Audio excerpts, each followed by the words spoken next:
Хэрвээ catch Монголоорсон жахалтай өдрөмжирчин хахгүй царайгаа өөрөө хардаа захажэн бачилаа шүү нүгсэн бүхний хийднэ. Өнөөх нэг гартай самурайчин багасаа л бусдад нэр төрөө гаргасан алдартай хүчтэй самурайчин болохыг хүсдэг байж л дээ. Ганцхан өөрийнхөө багшийг л давдггүй байж багш нь түүнд өөрт байгаа бүхнээ хаяад үлдсэн зүйлээ гарга тэгж байж л ч хүчтэй болно гэж байг цагтаг байсан ч цагтаа тэр үгнийх нь утгыг ойлголгүй.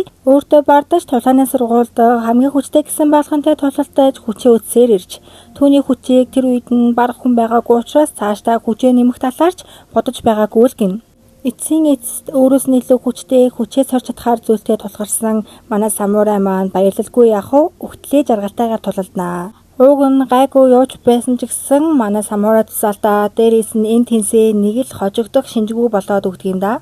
Самурайч өөрөө өөрийнхөө үлцэн амьдралын турш ингэж чадна гэж байгаа ч гэсэн хэтэрхий их тусаалтаж байгаа болохоор цаг нэг хүлдээгүй л байдаг. Тагжгаарч энэ янзаараа бол самурайг өгөх нь гэж бодоод өөрийнхөө харш тавуугаар нөгөө тэнцээд хүрээд эмзэг цэг рүү зохих боломж олгодог. Өөрийг нь гэмтэхчгүй хүн шиг бэлхүүсгээр нь цэцэх гээд хэлдэг самурайч ийм нүдтэйгээр яг чадах болоодаа гэж бодож байхдаа багшийнхаа хэлдэг үе сандаг. Өөрт байгаа бүхнээ хаяад үлдсэн зүйлээрээ хүчээ гарга гэдгийг нь санангуудаа нүдээ арниж байгаад яг игзэгтэй газрыг нь тааруулаад хэрчиж чаднаа. За ингээд нэгч болов тэнцээ унаад үчиндөө гэсэн яг үндэ унсан биш. Шар үстэй тэнцээтэйгээ нийлээд амар хувиралтай орчуул яах вэ? Энэ хоёр ч анх бүтээгдсэн цагаасаа л хоёулаа хамт байсан юм байлээ. Бусдыгаа бодох юм бол нэг нэгэндээ айгуу дотн нэгнээ гэр бүл гэж хардаг. Тэгээ зогсохгүй бусад оршихуунуудаас айдаг болж таарсан. Тэр хоёрч багын суралцах тургүй хүмүүс ээжээ. Тэгсэн тэр Рейний өөрчлөгдсөн өдөр Рейн бүх тэнцээ нарыг хувааж байгаад өөр жүцүүгээр хичээл хийгэн заасан юм байлээ. Тэгээд тэр сурсан жүцүүнүүдээ нэг нэгэндээ зааж өгөх хэрэгтэй байсан л гин. Энэ хоёрын ямар арга барилаар суралцаж байсан бол тодорхой. Ягаан үстэй тэнцээж Рейний ашиглаж байгаа энэ арга дургу гэдгээ хэлдэг. Шар үст маань чи тэгж аввал надад ч гэсэн тийм ээ л гин. Рейнийг өөрчлөгдснөөс хойш тэгж их итгэж байсан Мэй нь алга болчихсон л гин. Ягаад алга болсныг мэдэхгүй ч нөгөөд нь ерөөсөө тоогоогүй байдаг. Сүүлдээ өнөөх тэнцээ нарчин тэр хийжсэн сургуулиндаа донтоод улмал гажиг босоор л байдаг. Хэдэн зуун жил өнгөрч тандаа ашиглаж байсан амьтад нь өгсөн ч тэд нэр өргөжлүүлсээр л байсан. Сүүлдээ бүр тосгондох бүх хүмүүс нь мод болж хувирсан ч гэсэн тэд нар тангаа өргөжлүүлсээр л байдаг. Тэгээд одоо юучгүй болсон мөртлөө дахиад хүмүүсийг өргөтөж авчирна гээд явж байдаг заяа үүнийг сонссон шар тэнцээж уурладаг. Сүүлдээ бусад тэнцээ нар нь галзуураад байна уу, өөртөө галзуураад байна уу гэдгээ ерөөсөө ойлгодоггүй. Тэгээд өөрийнх нь инээдэг хамгаалах хэрэгтэй гэд байсан ягаан үстэй тэнцээ нь хүмүүсийг өргөтөж авчрах хэрэгтэй гол ажлыг нь хийгээ сууж идэг. Үүнийг нь харсан шар үс бүр гайхаад чи зүгээр үгээд асуусан зүгээрээ л гэдэг. Гэхдээ зүгээрээ гэж хэлж байгаа ч гэсэн гарын чичирж байгааг нь харсан шар үстэй тэнцээ ойртонгуудаа чи зүгээр гэж байвал надад ч гэсэн зүгээр гээд энэ хоёр мөн сүлдээ бусад тэнцээ нартаа уусаж байх шиг байгаа. Ийхүү тэр үеэс хойш манай хий тасралтгүй арлаас өгөөш явуулсаар хүмүүсийн дунд мөнх амьдралын үрдэл байдаг гэдэг цууд харахад хүмүүс нааша зүгдэх болжээ. За тэр дурсамж жахуу буцаад тулаад руу орцгоё. Манай хоёр чинь нийлэнгүүдээ айхтар том монгос болоод нэг хачин далавчаараа дээш тэнгид гарчихнаа. Дээр гарчсан байгаа болохоор манай хий тулдахад нэлийн хүндрэлтэй учраас яахаа мэдэхгүй тэгсэн ганц гартай самурай чин гинтэл инээгээд галзуураад байгаамаа хааши би дайрна гэдэг. Одоо тарих юм бол үхээ мэдмээр юм. Тэгээд яасан бол гэсэн энэ гараад байгаа багийнхаа цэцэг шиг цэцэг байгаад тэр чин хүнд наалтгаараа эрүүл ухааныг нь алдуулдаг юм байна л да. Цэцэг нь ямар нөлөөтэйг мэдсэн манай хэд чин бүгдээрээ нуугдаж байгаа юм чинь тэгээд тэр цэцэгнээс зайлсхийх гээд оролдож байгааж өөрсдөө л тэднийг хүсдэхгүй бол энэ цэцэг нь зогсохгүй гэдгийг нь ойлгоод шар үст чин шууд дээшээ дайрахаар болдог. Тэгээд дайраад нэг юм өрх юм болт юм дөө.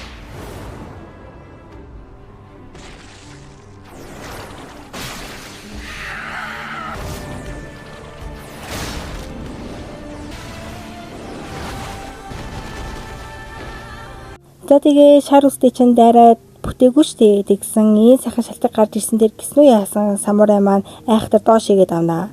Тагчгаар самурай маань энэ мангасыг угаасаа хідүүлээ ганц ганцаараа бол барахгүй. Тийм учраас хамтарцгаая гээд нэг бодтой шийдвэр гаргаад хамтрахаар болдог. Харин нөгөө талд Шон зүүшиндээ толдож байдаг.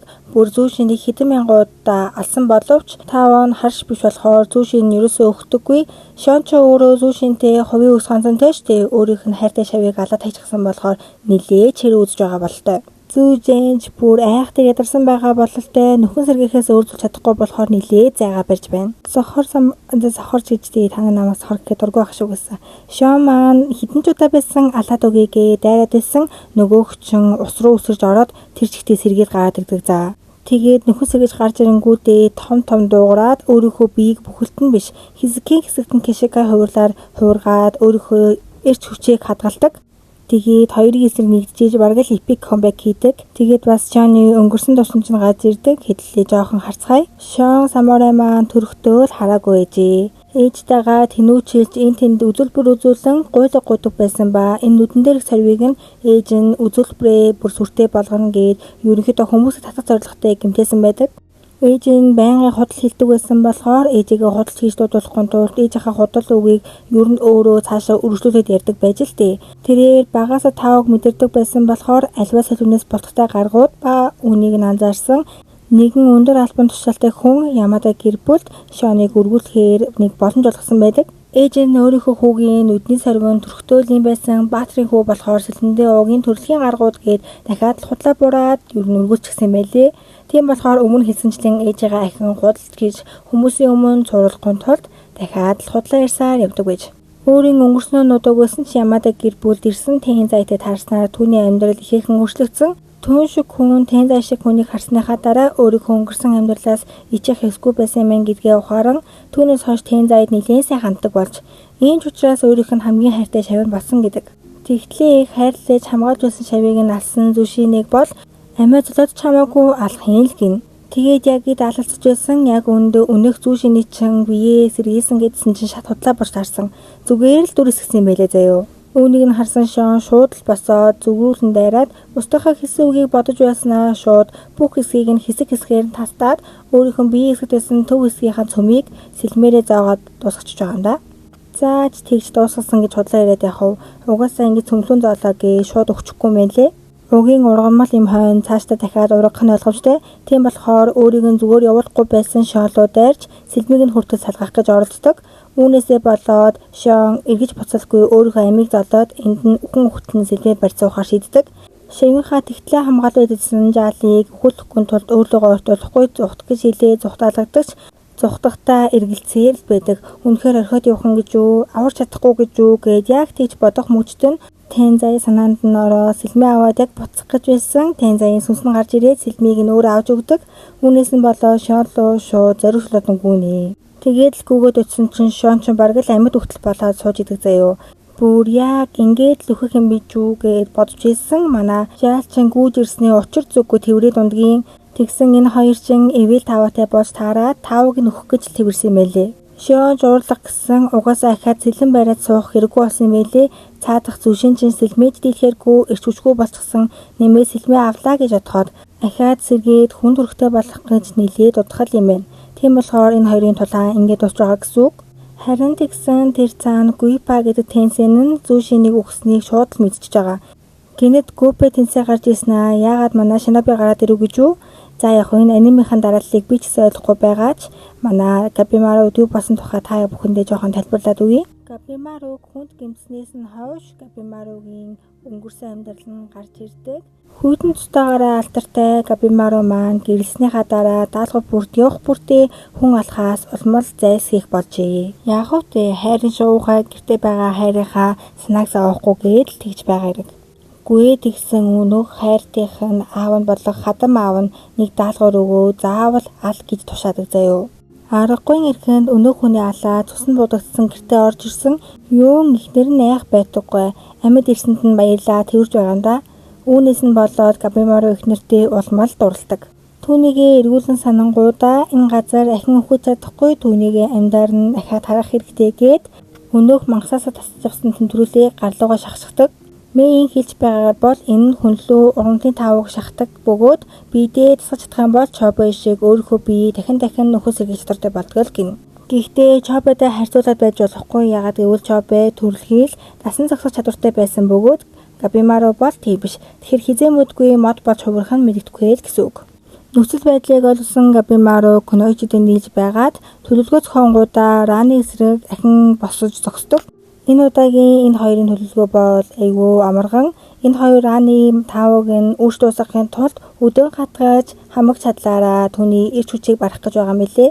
Энэ хоёрт орсон тэнцээ нар нилээд их эрч хүч асуудаг учраас ихтэйл нэг цаг тестэм байлээ. Нэг цаг тестэг гэдгийг мэдчихсэн болохоор Шинобугийн ашигладаг нэгэн чадвараа ашиглаж Рани нэг хэсэг цаг хугацаагийнх нь баримжааг алдуулчихдаг. Ийхүү цагийн баримжаагаа алдсараа өөрийнх нь хувирлын цаг дууссан гэдгийг мэдэргүй хүн төрхтөө ороод байж байхад нь шууд дайраа тэр чигт нь алаар хийчихдэг. Эндэх ажил нь дууссан учраас нөгөө өдөрөө очиход Габимара явдаг. Харин Шинобу маань өөрийнхөө шархаг имжлэх гээд үлднэ. Түе дээр цаан ч манай самурай очисон газар нь тэгээд тэнцээ байсан байлээ. Тэр тэнцэнээсээ ер нь тулдах тухай асуусан эднэр бол тулдах ямар ч сонирхолгүй байдаг заяо. Тэгээ та хэд явал та явсан ч барыг ялгаагүй дээ. Рэйний төлөвлөгөө бол хүмүүсийг цэцэг болгон хувруулдаг эрвэхэнүүдийг авч яваад арлаас гаргах юм байлээ. Тэгээ зогсохгүй өнөөх бусад тэнцэнүүд нь өгчихсэн болохоор Рэйнд мэдэгдэн гээл явдаг. Тэгсэн дээр цаан ч 2 дугаар ээлжийнхэн улаан нүдэлсэн ирж байгаа юм чинь. За дараагийн хэсэг рүү гарахаас өмнө та бүхэндээ айгүй хөөрхөн юм танилцуулчихъя. Та нар ийм хөөрхөн модон хүүхэлтэй харж байсан уу? Энэ хүүхэлтэйг 15,000 төгрөгөөр хийж өнгөв та нар идэхгүй. Дээрээс нь энэ нь биш. Бүр нилээд олон юм байгаа гэж боддоо. Энэ хөөрхнөгийн царайг өөрөөр нь хэлгээд хөлн дээр нь өөрсдийнхөө нэрийг шивүүлжүүлнэ. Дээрээс нь хүссэн дуугаа нэмээд хүссэн аним дөрөв хүртэл ингэ хэлгэж болно гэж боддоо. Манай зургнууд бол бараг аваад миний нэрийг дээр нь шивүүлээд хадгална да. За тавгасъя. Хэрвээ та бүхэн сонирхож байх юм бол энэ доор байгаа утасны дугаараар залгаад би тэр доор комментэн дээр пэйж хэсэг үлдээсэн тэр пэйж хэсгээр холбогдоод дэлгэрэнгүй мэдээлэл аваарай. Габимаругийн би ургамлын тавгаас болоод нэлийн сүлдчихсэн байдаг. Харин нөгөө талд айл эрт дулаанаа дуусчихсан манай дөрөв маань хувц эдрээ угаагаа солиод нэлийн тухалчихсан сууж байна. Чобигийн хэлж байгаагаар бол манай хэдийн тэнцээдээ хийсэн тулаан бол ердөө цаг хожих юм байсан. Рэйнд ямар ч асуудалгүй төлөвлөгөөгөө биелүүлэхэд цаг ил хэрэгтэй байсан учраас тэнцээнээр өхнөө байна уу хамаагүй гэд манай хэд рүү явуулсан л болж таарлаа. Харин Шон болон нөгөө жаал хоёр ч арлаас хамтаа зогтож байгаад хаа нэг газар 50 амьдрахын л гин. Манай жаал ч цаазын ялтай учраас гарлаа гэхэд өгөхээс өөр арга замгүй. Тийм болохоор өөрийгөө төлөөч хамаагүй жаалыг хамгаалахын л гин.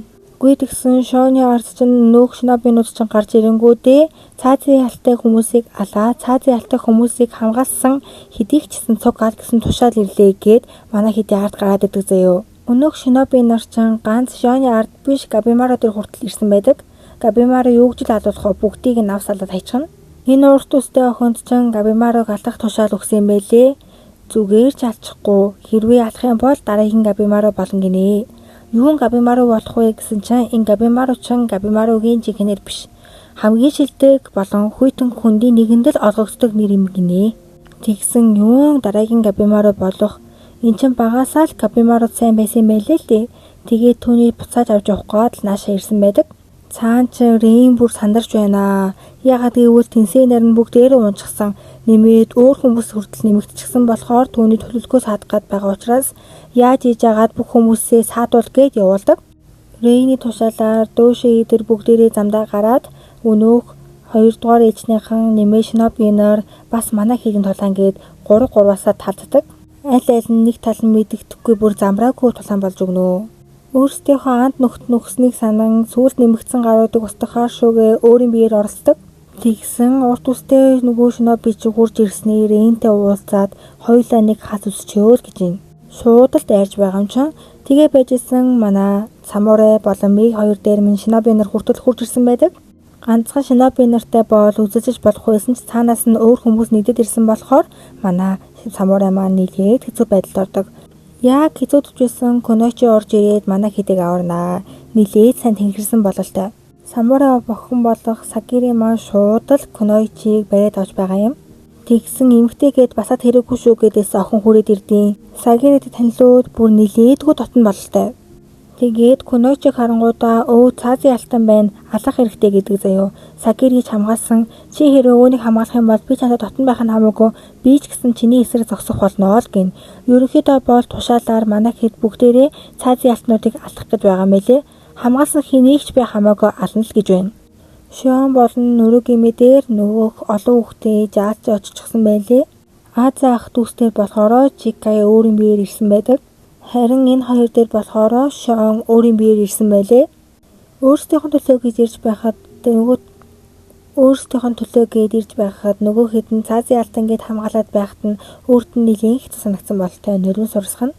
Бүр тэр цаан чин зүү шинчин амьд заяо нэмээд өөрийнхөө толгойг арай гэж ургуулад амар олон тав урсгадаг модны дэргэд ирээд очиж огтог.